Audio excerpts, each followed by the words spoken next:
বিএনপির প্রতিষ্ঠাতা চেয়ারম্যান আকিবুর রহমান আকিবের বিরুদ্ধে চাঁদাবাজি যেগুলো মানবতার ফেরিওয়ালা, যারা এই কাজগুলি করতেছে, যারা আমাদের চেয়ারম্যান সাহেবের বিরুদ্ধে এমন অভিযোগ করেছে, তাদেরকে ধিক্কার জানাই।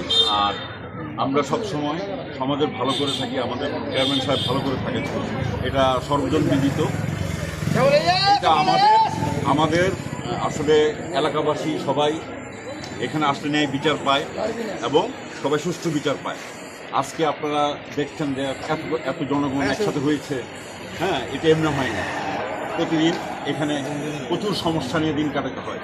ওনার রাত্রে 2টা-3টা পর্যন্ত ওনাকে সময় কাটাতে হয় এখানে। আর ওনারা এসে অফিসে এসে ফ্ল্যাট দিয়ে যাবে, বিভিন্ন রকম হুঙ্কার দিয়ে যাবে, মারবে, ধরবে, হ্যাঁ, উল্টা আমাদেরকে আবার কেসে ফাঁসিয়ে দিবে। এটা তো হয় না। তা আমরা এই জন্য এলাকাবাসী 3 নম্বর ওয়ার্ড এলাকাবাসী একসাথে হয়েছি, মানববন্ধন করেছি। আমরা এই চাঁদাবাজ কথা বলার বিরুদ্ধে, যারা চাঁদাবাজি করে তারাই আমাদেরকে চাঁদাবাজ বলতেছে। এটা ভিন্ন প্রতিবাদ জানাই আমরা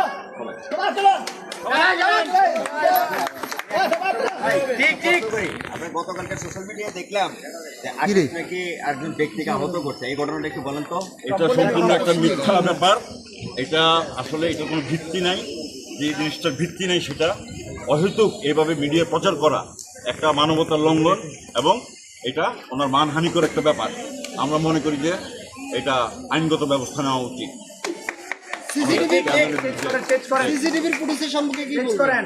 যে সিসিটিভি ফুটেজ কি মানে মূলত হচ্ছে এটার প্রতিবাদ স্বরূপ আপনারা প্রকাশ করেছেন আর কি ইয়াতে সোশ্যাল মিডিয়াতে। ওই সিসিটিভি ফুটেজে কি কি দেখা যাচ্ছে এটা একটু বলেন। আমরা যে সিসিটিভি ফুটেজ যে এখানে আমরা যেগুলি প্রচার করেছি সেগুলিতে দেখা গেছে যে আপনার ওদের চাঁদাবাজি, বিভিন্ন জায়গায় ধমক এবং আমাদের অফিসে এসে ওরা যে ধমক দিয়ে গেছে, এই জিনিসগুলি আমরা সিসিটিভি ফুটেজের মাধ্যমে প্রমাণ স্বরূপ আমরা এটা উপস্থাপন করেছি। আমার একটু বেশি বুঝছেন, আকিবে সমাজ যে সেবা করতেছে আর তো কেউ দেয়নি করে। যারা চাঁদাবাজি করে তারা তো চাঁদাবাজি করে। অভিষেক দমকা আমিও ছিলাম না, আমার ইও ছিল না। আমরা আসামি করছে 13 নম্বর আমারে। আমি 70 বছর দিতে মনে হয় 5 বছর রাজনীতি করি, বিএনপি করি, বুঝলেন। আর যারা ওকে আসে তারা হলে বিভিন্ন দলের থেকে চাঁদাবাজি করে নাম বেচছে, এই অঞ্চলে অশান্তি করে কিশোর মনে হয়। আর আমরা কি কিশোর মনে হয়নি? আপনারা দেখেন, আমি আজকে আমি বলছি আমি এটা সুষ্ঠু বিচার চাই। আমি বিচার চাই, সুষ্ঠু বিচার করতে হবে। এটা সে হ্যাঁ চাঁদাবাজ না, আমরা চাঁদাবাজ। তারা আমরা দরকার হলে আপনার কাছে আমরা একটা অল ব্যাপার একটা মানবতা আমরা মানুষের সেবা করে। আমার ভাতিজা আকিবুর রহমান আমরা লইয়া সবাই রক্ত করে, তারা সুবিধা অসুবিধা দেখে। এইখানে যে অবস্থা হয়, হ্যাঁ যদি না থাকতো, আকিব যদি না থাকতো আর কি হইতো আপনারা তো এই বলে আমার বক্তব্য। ঠিক আছে, ঠিক আছে, আস্তে আস্তে হ্যাঁ খালা এদিকে থাকে, এদিকে রাখো। হ্যাঁ, কোনো চাঁদাবাজ হতে পারে না, সে গরিবের বন্ধু। আমাদের অনেক সহযোগিতা করছে, কারণ আমরা অনেক দুর্বল পার্টি ছিলাম। আকিবে গিয়া আমরা অনেক সহযোগিতা করছে। আমরা আকিবের কাছে অনেক সহযোগিতা পেয়েছি। আমরা মিথ্যা কথা বলতে পারতাম না, আকিব কোনো চাঁদাবাজ না। কারণ আকিব দেশের জন্য অনেক কিছু করছে, কিন্তু দেশের রেসপেক্টের জন্য অনেক কিছু করছে আকিব। কিন্তু বললে না হবে কি আকিব কোনো চাঁদাবাজ না। আচ্ছা আপু কথা বলছে আকিবের নামে অনেক দিয়েছে। এই যে আপুটা একটু জোরে বলে না, মানুষ হয় না। আকিব ভাই সবাই সহযোগিতা করে, সবাই করে। আমরা যখনই বিপদ পড়ি ওনার কাছে আসলে উনি আমাদের উনি চাঁদাবাজ কখনো হতে পারে না, উনি খুবই ভালো মানুষ। এটা শুধু মিথ্যা কথা বলছে, মামলা দিছে, তারা মিথ্যা মামলা দিছে। আর আমরা আকিবকে চাঁদাবাজ আস্তে আস্তে এদিকে তাকিয়ে বলবেন, আপনি এদিকে তাকিয়ে বলবেন। এই রাফি সুন্দর করে ধরো। আচ্ছা আকিবের বিষয়ে আপনি কতটুকু জানেন? আমরা যে টুকটুকু জানি, গত 24-22 সালে ওই সময় এই এলাকার মধ্যে আমরা একা চলাফেরা করতে রাস্তাঘাটে অনেক ভয়ঙ্কর বেশি ছিল। এখন বর্তমানে বিএনপি সরকার আসার পরে আকিব ভাই উনি আছে আমাদের নিরাপদের দিকে। যথেষ্ট পরিমাণ খেয়াল রাখে এবং কি আমাদের কোনো আপদে বিপদে এই রেসকোর্স কালিয়াজুরি 3 নং ওয়ার্ডের ভিতরে যদি কোনো আপদে বিপদে আমরা ডাকি আকিব ভাই যে কোনো মুহূর্তে আমাদেরকে সহযোগিতা করে এবং কি আমাদের আপদে বিপদে আমাদের পাশে থাকে। এবং উনি কি সত্যিকারে কি চাঁদাবাজ? না, এই যে মানুষ এই মিথ্যা অপবাদ দিচ্ছে, এটা কি সত্য? জি না। ভাই আপনার বিরুদ্ধে যে এই চাঁদাবাজির অভিযোগটা আসছে এই বিষয়ে আমাদেরকে বিস্তারিত জানান। হয়েছে আসলে আমি মানে এই বিষয়টাতে আমি আসলে মানসিকভাবে খুবই বিধ্বস্ত। আমি চাঁদাবাজ, আমার নাম আকিবুর রহমান আকিব, এবং আমি কোন পরিবারের ছেলে, আমার বাবা কে, আচ্ছা আমি পরিচয়টা যারা চিনেন না আমি আবার চিনাই দিই। আমার বাবা মরহুম আনোয়ার হোসেন, উনি একজন প্রয়াত মানে বর্ষিয়ান রাজনীতিবিদ ছিলেন, এবং না আমি পুরো মানে অ্যাটলিস্ট আর দলের নাম পরিচয় নাই দিলাম। আমরা আসলে 5 তারিখের পর আমরা আসলে চিন্তা করেছিলাম যে আমরা স্বাধীনভাবে কথা বলবো, মানুষের জন্য কিছু করব। ছোট ছোট বাচ্চারা আমাদেরকে শিখিয়ে দিয়ে গেছে যে দেশের পরিবর্তন সম্ভব এবং আমরা মুখ খুলে কথা বলতে পারবো, আমরা কিছু একটা করতে পারবো। আমরা আসলে জেনজিরা যেহেতু আমাদেরকে শিখিয়ে দিছে, অ্যাটলিস্ট আমাদের মধ্যেও কেমন জানি প্রতিবাদী একটা মনোভাব জাগ্রত হয়েছে।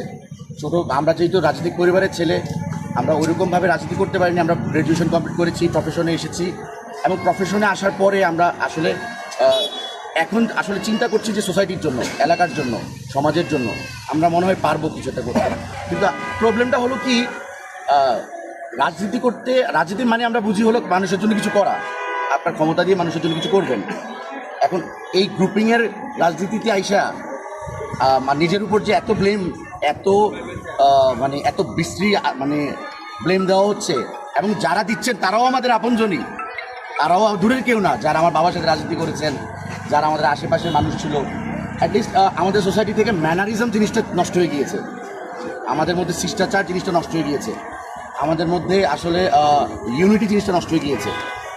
এই 5 তারিখের রেভলিউশন আমাদেরকে শিখাই দিয়েছে যে আমরা একত্রিত হলে বড় মানে 17 বছরের একটা এত বড় স্তম্ভ আমরা চেঞ্জ করে ফেলেছে বাচ্চা ছেলেরা। তো আমরা আসলে একত্রিত হয়ে চেষ্টা করি, কিন্তু রাজনীতি করতে এসে গ্রুপিংয়ের শিকার। তাহলে তো কী করবো? তাহলে একটা কাজ করি, যেহেতু এলাকাতে কিছু করতে হবে, বাবার নামটা রাখতে হবে, তো সেহেতু রাজনীতি বাদে তার সামাজিক সংগঠন করি। এখন সামাজিক সংগঠন করতে এসে আরেক বিপদ কি, কারণ আপনি ধরেন আমরা তো সামাজিক সংগঠন করি ধান্দাবাজির জন্য না, অ্যাটলিস্ট আমরা বিবেক থেকে ইনফ্লুয়েন্স হয়েছি। বিশুমুল্লাহ টিপু আঙ্কেলকে আমরা কাছ থেকে দেখেছি, একটা সময় তো আমরা ছোটোবেলাতে দেখি সবাই একসাথে ছিল, কিন্তু এখন তো গ্রুপিংয়ের কারণে আমরা মানে গলার কাটা হয়ে গিয়েছি। আমি তো ছিলাম সবার ভাতিজা, এখন আমার বাবা যেহেতু সবার ভাই ছিল, নেতা ছিল, সবার সাথে রাজনীতি করতো, আমি আমার ভাতিজা। কিন্তু কালকে এক ভদ্রলোক জামাল আঙ্কেল, উনি আমার গেটের সামনে এসে শাসায় গেল। এই ভদ্রলোক কি করেন এই এলাকার মানুষ জানে, উনি মানুষের উপর কী পরিমাণ অত্যাচার করেন সবাই জানে, এগুলো বলতে চাই নাই। আমি কখনো মানুষের বিরুদ্ধে কথা বলি না, আমি নিজেকে আপডেট করতে বা আমার সোসাইটিকে আপডেট করতে বা আমার এই যে যারা আশেপাশে বাচ্চা কাচ্চা আছে বা প্রবলেমগুলো আছে এগুলো সমাধান করতে আমি ব্যস্ত থাকি। কিন্তু আসলে আমার কাছে নিয়ে আপনাদের তো হিংসা কেন? আরে ভাই, আমরা তো বিবেক থেকে ইনফ্লুয়েন্স হয়েছি, কিন্তু এখন এটা বলতে পারি না কেন? গ্রুপিং। আমরা আবু আঙ্কেলের পক্ষে কথা বলতে পারি না, গ্রুপিং। টিপু আঙ্কেলের ভালো কাজ অ্যাপ্রিসিয়েট করতে পারবো না, গ্রুপিং। কেন?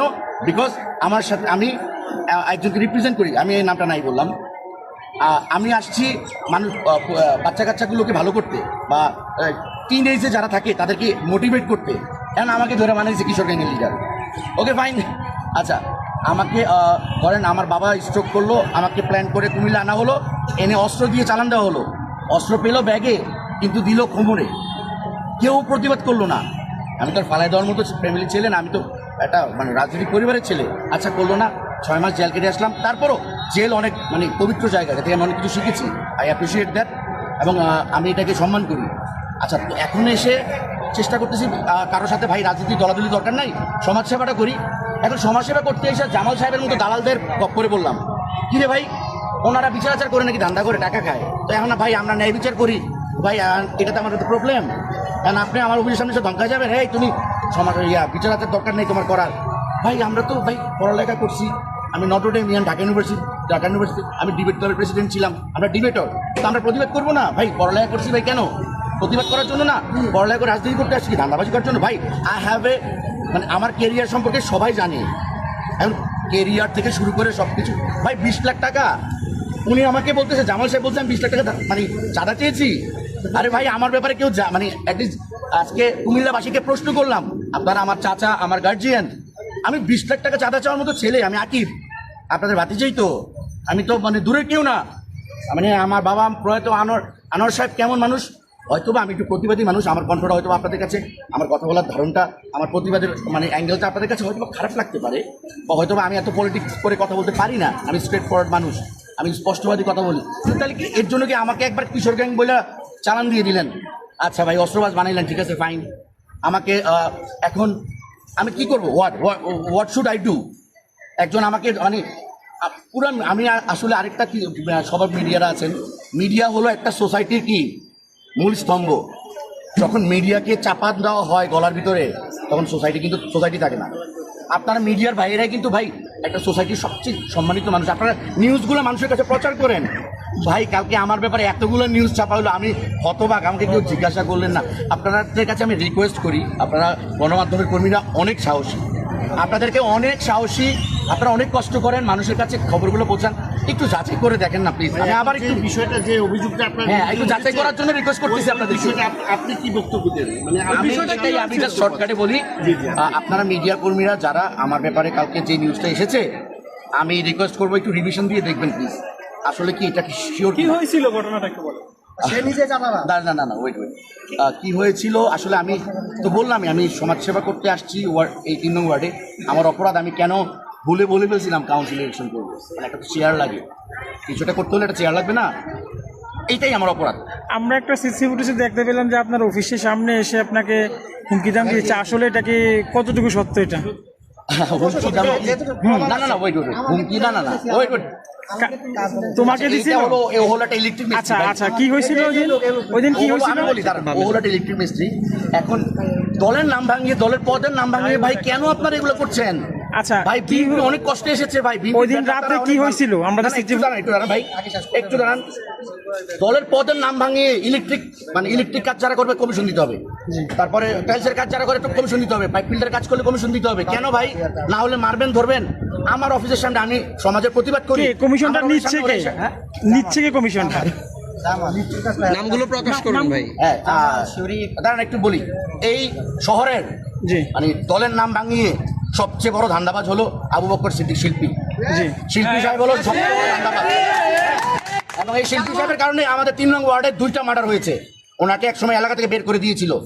আমার বাবাই এই ভুল করেছেন, আমার বাবাই ওনাকে আবার এলাকায় এনেছেন, রাজনীতি করিয়েছেন। আমার বাবাই আবার না মানে জোর করে মেয়র সাহেবের সাথে অ্যাড করিয়ে ওনাকে পলিটিক্স এনেছেন।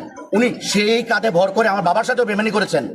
উনি কতক্ষণ ওনার মতো নেতার কারণে গ্রুপিং হয়, ওনার মতো নেতার কারণে আবু গ্রুপ টিপু গ্রুপ হয়, ওনার মতো নেতার কারণে দল বিভক্ত হয়, ওনার মতো নেতার কারণে মানুষের শিষ্টাচার নষ্ট হয়, ওনার মতো নেতার কারণে মানুষের গ্রুপিং নষ্ট হয়, উনি মানুষের মধ্যে হিংসা তৈরি করে।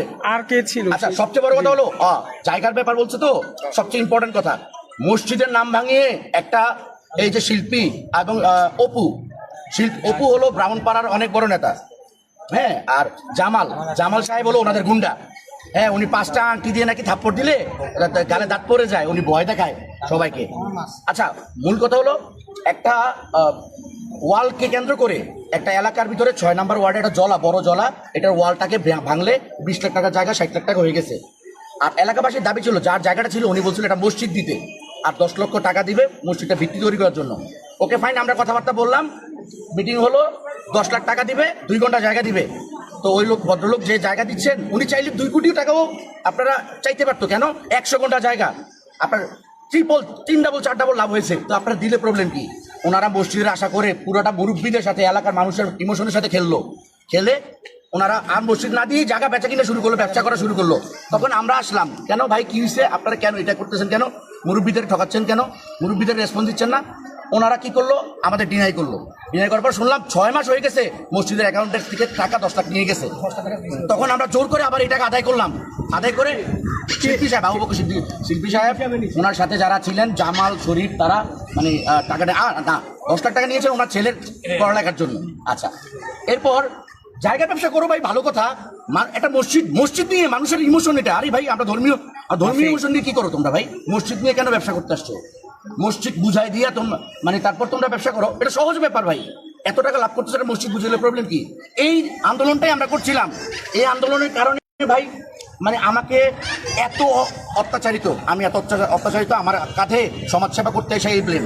আমি আপনাদের কাছে বিচার চাইলাম, একটা মসজিদের জন্য মানে একটা মসজিদের জন্য আন্দোলন করা কি এটা কি মানে যৌক্তিক না?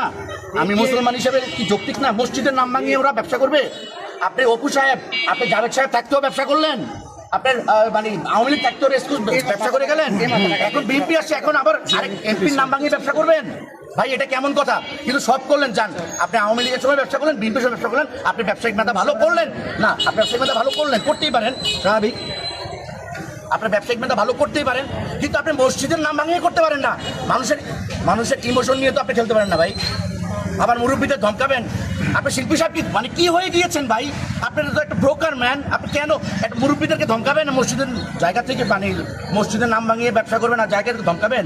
আমরা ভয় পাই না, ভয় পাইতাম বাবাকে আর আল্লাহকে। আচ্ছা আকিব ভাই, আর বিষয় হচ্ছে আমরা যতটুকু জানতে পারছি ওই দিন এই যে তুমি হচ্ছে ইলেকট্রিক মিস্ত্রি, ওর সাথে কাহিনীটা নিয়ে মনে সূত্রপাত আপনার সাথে যে আপনাকে যে মামলাটা, হ্যাঁ ওই দিনের কাহিনীটা আমরা যদি একটু ওর থেকে শুনি, কি হয়েছিল ওই দিনের কাহিনীটা একটু তুমি বলো তো ওই দিন রাতে।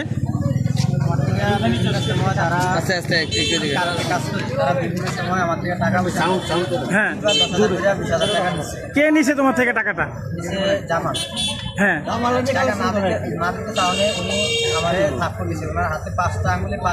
হ্যাঁ, এখনো মাথা ব্যথা করে।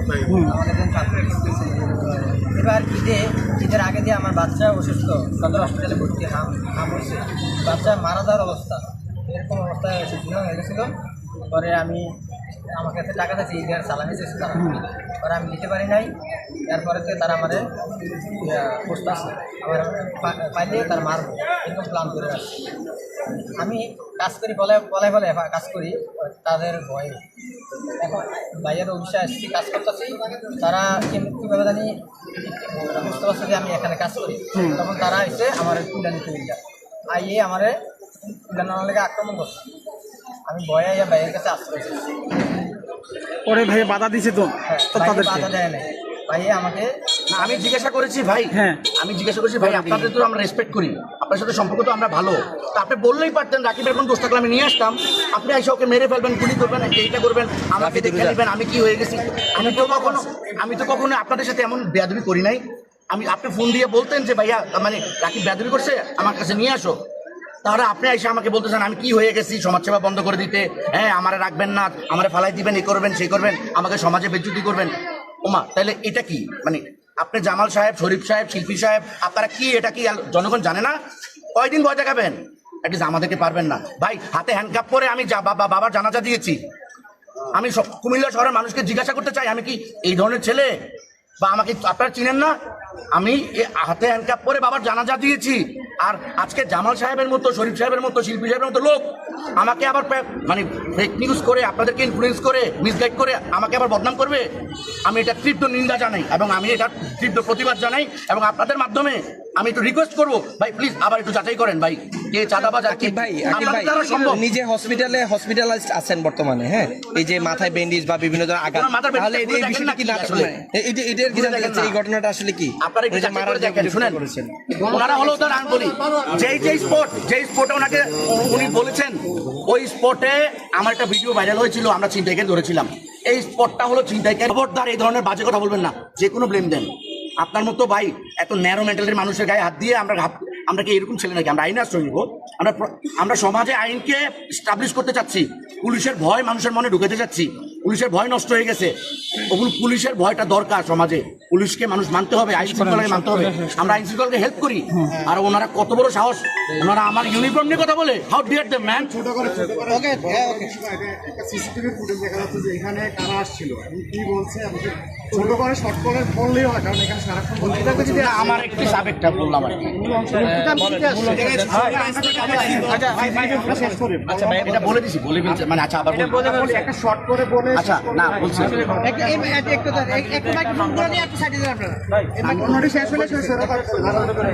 ঘটনা একটাই ভাই, আপনারা আমার ব্যাপারে যেভাবে মানে ঝড়ের গতিতে নিউজ ছাড়ানো হয়েছে, আমি আপনাদেরকে রিকোয়েস্ট করবো ভাই একটু যাচাই করুন। অন্যায় প্রতিবাদ করছে এজন্য চাঁদানো হয়ে না না না একটু আপনি মিডিয়া কর্মীদেরকে আমি আপনারা তারা সব সম্ভব আপনারা মানে সবাইকে মানে সত্যটা জানেন, একটু ভাই আমি রিকোয়েস্ট করবো আপনাদের সবার কাছে একটু রিভিশন দিবেন এবং একটু দেখবেন যে আসলে কি আমি মানে এটা করেছি কিনা। কারণ আমাকে না জিজ্ঞাসা করে অ্যাটলিস্ট আমার ব্যাপারে ন্যাশনাল নিউজ চ্যানেলে মানে নিউজ দেওয়ানো হলো, এটা কিভাবে সম্ভব? এটা কি মাফিয়া চক্র? ন্যাশনাল নিউজ চ্যানেলে মানে আমার পরিবার, আমি আতঙ্কিত আমি মানে আমার মানে সামনে আমি হতবাক হয়ে গেলাম। আমি আসলাম রাজনীতি করতে, ওকে ফাইন, আপনারা আমাকে পছন্দ করছেন, আমি চলে গেলাম সমাজ সেবায়। আমি তো দলের পরিচয় দিচ্ছি না কাউকে, আমি আমার সামান্যটা সংগঠন করেছি, একটু চেষ্টা করছি উপকার করতে মানুষের, এটাতেও বাধা। আর এখন মানে আপনি দেখেন ফেসবুক খুললে, আমি ভয় ফেসবুক খুঁজছি না, ফেসবুক খুললেই ভাই আমি টাইপ করা আমার মানে ক্যাজুয়াল ড্রেসের ছবি দিয়ে আপনি তাহলে আমার ভাই ক্যারিয়ারকে সামনে ছেড়ে পড়ে গেল। এটাকে মাদকের বিরুদ্ধে যাওয়া তো হয়েছে কিনা? ওনার তো মাদক প্লাস চাঁদাবাজি প্লাস উনি একটা ছিনতাইকারী, প্রশ্রয়দাতা এবং উনি অন্যায়কারী।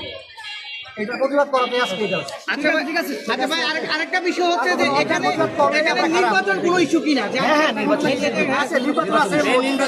এটাই একটু বলেন। না, এবং সবচেয়ে বড় ইস্যু হলো না সবচেয়ে বড় ইস্যু হলো আমাদেরকে বারবার প্রেশার করা হয়েছে, আমাদেরকে টাকার অফার দেওয়া হয়েছে, 10 লক্ষ টাকা দিবেন ওনারা, জায়গায় ভাগ দিবেন, যে আমরা ওয়ালটা যাতে ভেঙে দিই। এবং ভাই ওয়ালটা ভাই ভাঙা পসিবল না, মসজিদ বুঝাই দেওয়া পর্যন্ত ওয়াল ভাঙা পসিবল না, মেরে ফেলতে পারবেন তারপরে ওয়াল ভাঙা পসিবল না, মসজিদ বুঝাই দিতে হবে, মসজিদ বুঝাই দিতে হবে। আমরা নিজেরা ঘরও চাই নাই, নিজেরা ফ্ল্যাটও চাই নাই। ভাই অ্যাটলিস্ট এটা একটু ভাই